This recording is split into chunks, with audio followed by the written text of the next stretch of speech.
Hello everyone, welcome back to my channel. ये है ज़िंदगी। और यहाँ पे आप लोग देख सकते हैं कि पतिदेव जी खड़े हैं पेट्रोल पंप पे और वो यहाँ पे ले रहे हैं गाड़ी के लिए पेट्रोल। और आप लोग सोच रहे होंगे कि हम लोग गाड़ी से कहाँ निकल चुके हैं। तो हम लोग गाड़ी से निकल चुके हैं अपनी पुरानी यादों को फिर से ताज़ा करने के लिए। और वो पुरानी यादें ये हैं कि हम लोग जा रहे हैं उस जगह पे जहाँ से हमारा बहुत ही ज़्यादा जुड़ाव है, क्योंकि हम लोग वहाँ पे अच्छे खासे दिन रहे थे, लगभग 2.5-3 साल। और वहाँ के लोगों से इतने ज़्यादा हम लोग जुड़ चुके हैं कि मिलने का हमेशा मन होता है। और वैसे भी जब आप किसी से इतने ज़्यादा जुड़े हुए होते हैं तो मौका बिल्कुल निकालना ही पड़ता है लोगों से मिलने के लिए। और यहाँ पे हम जा रहे हैं बेगूसराय के टेगरा, और वहीं पे मेरे पतिदेव जी पोस्टेड थे भगवानपुर ब्लॉक में। और यहाँ पे वो क्षेत्र है जिसे कि दाल का कटोरा कहा जाता है, लेकिन अभी यहाँ पे बाढ़ की वजह से बहुत ही ज़्यादा स्थिति खराब है। देख सकते हैं कि कितने ज़्यादा पानी भरे हुए हैं। और कहीं पे तो बारिश बिल्कुल भी नहीं हो रही है, लेकिन कहीं पे देखिए कि पानी की वजह से क्या हालत हो चुकी है। तो जब इस रूट से हम लोग निकल रहे थे तो वो पुरानी यादें फिर से ताज़ा हो चुकी थी, क्योंकि पहले भी हम लोग हमेशा उस टाइम तो हम लोग हमेशा ही आते जाते रहते थे।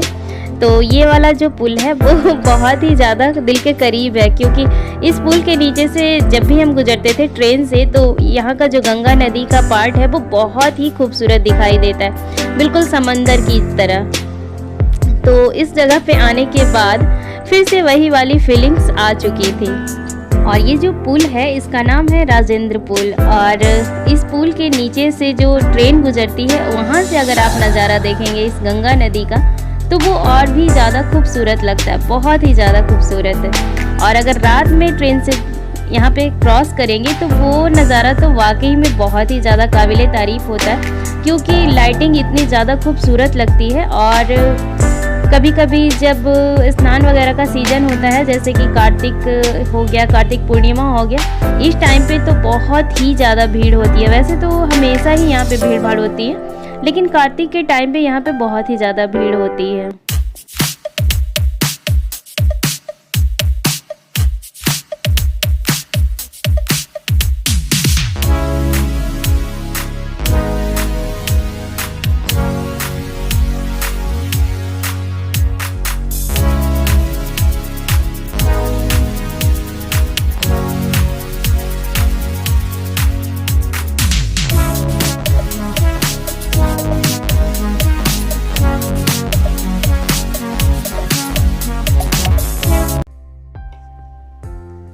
और इतने दिन के बाद भी हम लोग जा रहे थे तो बिल्कुल भी ऐसा नहीं लग रहा था कि इतने दिन के बाद आ रहे हैं, क्योंकि मुझे कोई भी चेंजिंग नहीं लग रही थी इतने दिन के बाद भी, वही पुरानी वाली फीलिंग्स। और यहाँ पे हम लोग पहुँच चुके हैं चंद्रदेव जी के घर।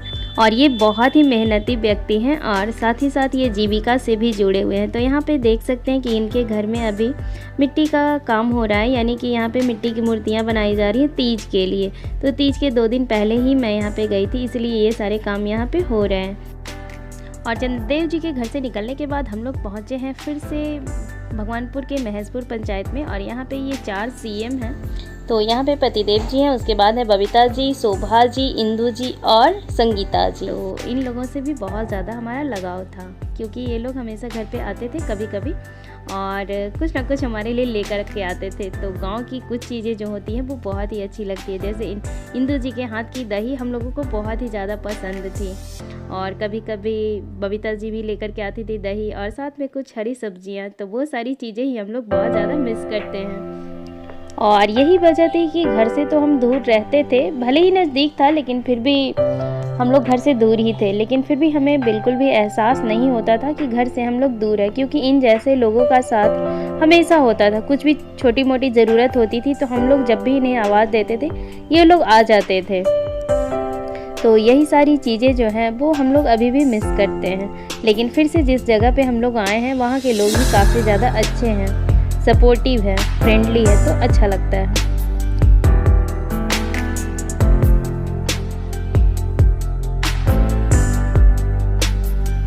और अब पहुंच चुके हैं हम उस बाज़ार में जहां पे कि हम लोग खूब शॉपिंग किया करते थे, यानी कि सब्जियों की खरीदारी और ख़ास करके लहठी की खरीदारी। तो आगे मैं आप लोगों के साथ उस लहठी वाले दुकान को भी शेयर करूंगी जहां से मैं लहठियां खरीदती थी। और ये वही बाज़ार है जहाँ पे मैं आ करके कभी कभी सब्जियाँ भी खरीदती थी। वैसे मोस्टली यहाँ से सब्जियाँ पतिदेव जी ही लेकर के जाते थे। ड्यूटी से जब वो लौटते थे तो यहीं से सब्जियाँ लेकर के आ जाते थे। यहाँ पे मैं कम ही निकलती थी। वैसे अब तो मैं बहुत ज़्यादा निकलने लगी हूँ। और सच में यही है ज़िंदगी, क्योंकि कब कहाँ कौन कैसे मिल जाता है, कब कौन कहाँ कैसे चला जाता है, कोई नहीं जानता है। तो जहाँ जहाँ जितने जितने दिन रहना है उतने उतने दिन हम लोग रह लेते हैं। तो यहाँ पे भी लगभग हम लोग 2.5-3 साल रहे थे। और फिर से जब यहाँ पे हम लोग आ गए हैं तो लग रहा है कि वही वाला समय फिर से आ गया है। तो चलिए उस फ्लैट में चलते हैं जहाँ पे मैं रहती थी।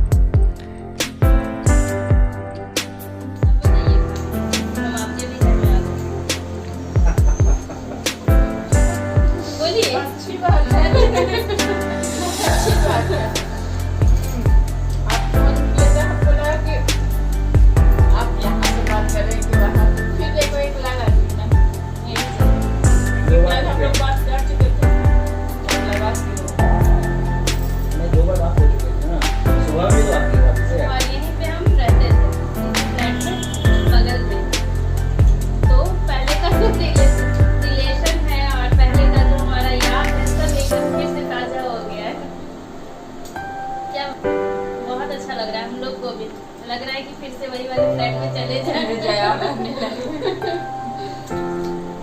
आपको कैसा लगा अपने पुराने जगह पे आकर के? अच्छा लगा, काफी अच्छा अनुभव रहा, सुखद अनुभव रहा।